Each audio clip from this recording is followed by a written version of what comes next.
Oh my God. Hollywood, they call it a clapper. Yeah, that's what I am. I got my own. Yeah, Yeah. yeah. All It's right. actually called a clapboard. Is it really? Yes. I just got my hands. Yeah, unfortunately. Yeah. Okay, so here we are, Saturday morning. Saturday morning. Yeah. Got my coffee. Got my Yeah. dad. Yeah. Got my used car prices. Yeah. Have any idea what tomorrow is? Father's Day. Whoa! Who had to remind you? Happy Father's Day. That'll be tomorrow. I'm getting it out of the way early. Good, thank you. All right, so we've got another weekly used car update. Yeah. So unfortunately, no Chris today, but I think he's going to be with us next week, so be excited for that. And this week, though, what we do have is some updates based off of the new Manheim market report, the new data Yes. that they have out. Yes. There's also some really interesting things going on at the manufacturing plants for new cars that'll definitely impact used car prices. So, thought we'd talk about that. Well, we can talk about it all. All right. Did you want to start with the fact that 14 employees at the BMW plant in South Carolina have tested positive for COVID-19, which would seem to indicate to me that that's going to slow down, if not, stop production of those vehicles at that plant. And I believe they make the X3 there, and I don't know what else, but, my guess is the shortage of those vehicles will be continuing for the foreseeable future. And so that's like what we've been talking about week over week here. No one really foresaw that used car prices were going to go up as much as they did. But when you factor in the fact that you can't make new cars, it makes sense. You know, there's less new car supply. There's a lot more demand for cars right now because we haven't seen really the impacts that you thought from 40 million unemployed people would have, but see people still wanting to buy cars. You let me know when we get to 300 unemployed, 300 million unemployed, and let's see how the car business is doing that. Just hard to imagine that the drop off would only be about 20% when 40 million people are suddenly unemployed. But I'm not an economist, and I don't know how any of this shit works. I just try to apply common sense, and well, apparently the 40 million and the rest of America doesn't have any common sense. So when you've got manufacturing plants where people are still getting COVID-19, they're going to slow down capacity again. And what we saw was week over week in the Manheim Used Vehicle Index, it went up again. Yes, it did. Yeah. Yes. Prices are up, what was it, 6.9%? 6.6%. 6.6% in the first 15 days of June. Doesn't seem to be any slowing down of that. Day supply of used cars has dropped dramatically. What was the report? You had it here I think somewhere? we've got it here on the laptop. So let's see here. Yeah, it looked like so days supply of vehicles. And then can you break down how this impacts pricing or how it impacts a management style? But days supply peaked on April 8th at 115 days supply for used cars.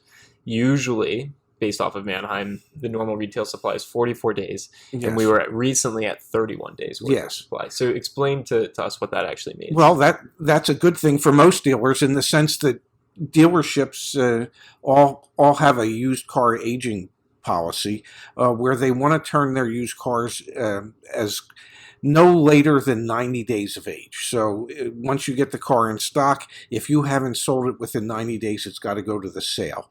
It's got to go to the auction so you can get rid of it so you can turn it into cash and use that cash to buy something that you might be able to sell. So if suddenly we're down to a 31-day supply of cars, that means whatever cars that a dealer has just became more valuable because, well, they typically run on a 60, 90-day supply. If you're down to a 30-day supply, you've got a third of what you would normally have. So that's driving up used car prices. It's a good thing for the dealers in the sense that their used car departments can become more profitable. The only drawback's going to be that if they're paying too much for cars now, and then things ease and there's more cars brought into the marketplace, unless they cost average when the prices go down or the values go down, they're going to be stuck with some cars that they own for too much money. But right now the thinking is, well, we don't have enough cars, there's not enough day supply of cars, so whatever we need to pay to get the cars, that's what we need to do. Which there have been some stories that I'm looking at over here. We've got the automotive news. Am I grabbing that, Deb?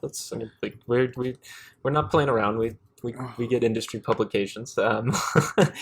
He gets Yeah. industry publications. There was I share. there were some stories in here about dealerships that did the opposite of what you just described. When things were tanking, when used car prices were tanking, they bought tons of inventory, and now they're reaping the reward of that because the prices are so A high. very good friend of ours who works at a Mercedes-Benz dealership in Arizona. When this all first started to transpire, they did double down. They just went out and they bought cars, and the month of May, they typically sell about 250 cars a month, new and used. In the month of May, they had their best month ever, and they sold 362 cars at a Holy cow. Mercedes-Benz dealership. Now, and they typically carry about 350 to 400 used cars. And they have that many because they went out and they bought. When everybody was scared to death, when this first hit and dealerships were closed down, they went out and they bought cars. And they're in a position now where they have inventory that other dealers don't have, and May turned out to be their best month ever. And it's actually interesting you bring up. I'll say our friend because I remember we used to go to football games with Absolutely, that gentleman yes, back in yes. Arizona, Yes. Sun Devil Stadium. The one who every time I would say that Jake Plummer was as dumb as a box of rocks, Glenn would look at me and go, "But Ray, he's our box of rocks." Yeah, I don't Yeah. miss those Cardinals teams. It's interesting though that you bring up the luxury car market because there is some other data from Manheim year over year showing that the change in price broken down by type of vehicle is actually the highest for luxury vehicles. So if you're in the market for a used luxury car, year over year, there's been the biggest increase in price in that particular segment of vehicle. If you want two segments where you might possibly save some money, sedans and minivans. Yeah. Apparently minivans have run the course, and people just aren't as enamored with them as they once were. From a year over year perspective. From a year-over-year perspective, and I think the reason for that is because, well, America is having a unabated love affair with SUVs, Yeah, definitely. and even soccer moms would rather be seen in an SUV than in a minivan, and dads definitely don't want to be seen in a minivan. So then the other thing that I think we'd be remiss not to touch on are rental cars. Yes, Because Manheim also puts out data specifically about rental vehicles, and two key pieces of information that they share on rental cars. And I remember last week we talked about how Chris said the rental car fleet, liquidation, not even going to put a dent into how much demand there is out there. Mhm. But we are starting to see at least signs of that liquidation in the sense that Manheim reports the price for rental cars. Yes. And how that changes, and also the amount of miles that are Yes. on these rental vehicles. And what did we see over the first 15 days of June? Year over year, rental car prices are up a half a point, and the mileage is down significantly. Typically, last year, the cars that were coming off rental car fleet had slightly in excess of 50,000 miles, and through the first half of June, the mileage is down to around 40,000. So Why would that be? why would that be? Because they're in a position where they're cash strapped and they need to liquidate their fleets to raise some cash. Hertz had the hope of selling $1 billion worth of worthless stock, and the SEC stepped in and said, "Well, that probably isn't really a good idea." So they pulled back on that idea, and they're not going to issue $1 billion worth of worthless stock. So instead, they're going to have to liquidate their fleets, and if they're going to be liquidating their fleets, they're going to be getting rid of their cars with less miles on them than they would have in the past. And well, if they're bringing cars with less miles to the auction, that should mean that the value of those rental cars is going to go up slightly because, well, people will pay more for a car with less miles. Yeah, so it is interesting that you have rental cars coming to auction with less miles, which increases the average price that they're selling for. And plus, you also have this increase in demand and lack of new car supply, which is Yes. forcing dealers who are the customers at these auctions to just jack up the prices on what they're paying for things. And I'll just mention anecdotally where my sister lives in Maryland. Right up the street is a Hertz rental car facility. And about 2 months ago, packed full of cars. About a month ago, packed full of cars. I was back in Maryland last week or earlier this week, and I walked by it. There's not a single car in the lot.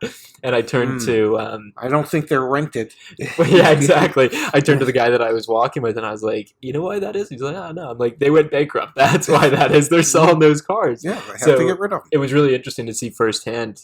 That liquidation is happening, but in terms of how much of an impact it's going to have on used car prices, we're not seeing anything yet. Not yet, and I don't know when we will. And if production facilities can't get ramped up to full speed, that's going to have, for the new cars, that's going to continue to have a negative impact in retail used car prices. And by negative, I mean those retail used car prices are going to go up. Yep. Because it's going to make those used cars worth more money than they ever have been. Yep. Yeah. And I guess the two other things to keep in mind with all this that we don't have a crystal ball on, we don't know, are repossessions and lease returns. And we know on the lease return front, there's going to be hundreds, close to 1 million cars coming off of lease and back to dealerships. So that's more used car supply. And we've also seen more delinquencies on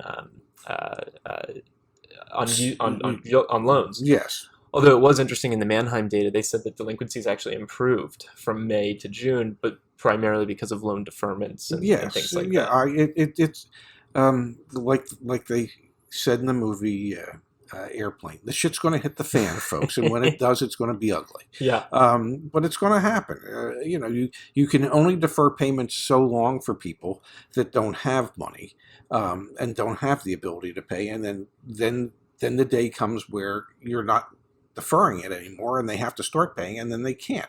So that's when the real deficiencies will set in, and that's when banks will find themselves in a little deeper doo-doo than they thought they were. Yeah, definitely. And we saw the Wells Fargo news from last week about no longer placing used car loans with independent dealers. So I mean, there's definitely stuff happening, but in terms of what's changing, if you were to go buy a used car today, not much. Still going up. Yep.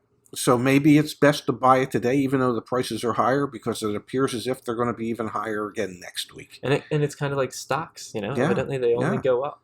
Apparently, yeah. Apparently, used car sales are forward-thinking and aren't based on the reality of the time. It definitely does seem that way. Yeah. I was reading there was something from a JD Power analyst, and they're like, "Yeah, we had no clue that this was going to happen." It's like, correct. No one could have seen this happening. Yes, not even I. And I am almost all-knowing. None of the time. Yeah. So we'll get Chris next week. Hopefully, he can share some stories from actually being on the floor at the auction and get some insights there. But that's your update for this week. Prices are going up, and really we don't see an end in sight until production starts to, production picks up again. Yeah. Well, I hope you found this useful. I certainly found it useful doing it. Made my Saturday. There you go. Yeah. All right. Well, cool. I'm glad it made your Saturday, It Dad. did. Let's get this up online. Happy Father's Day to all the fathers out there tomorrow. That's very sweet of you. Yes. Well, I'm a sweet guy. You're thoughtful. Yes. All right. Okay. Thanks. That's a wrap.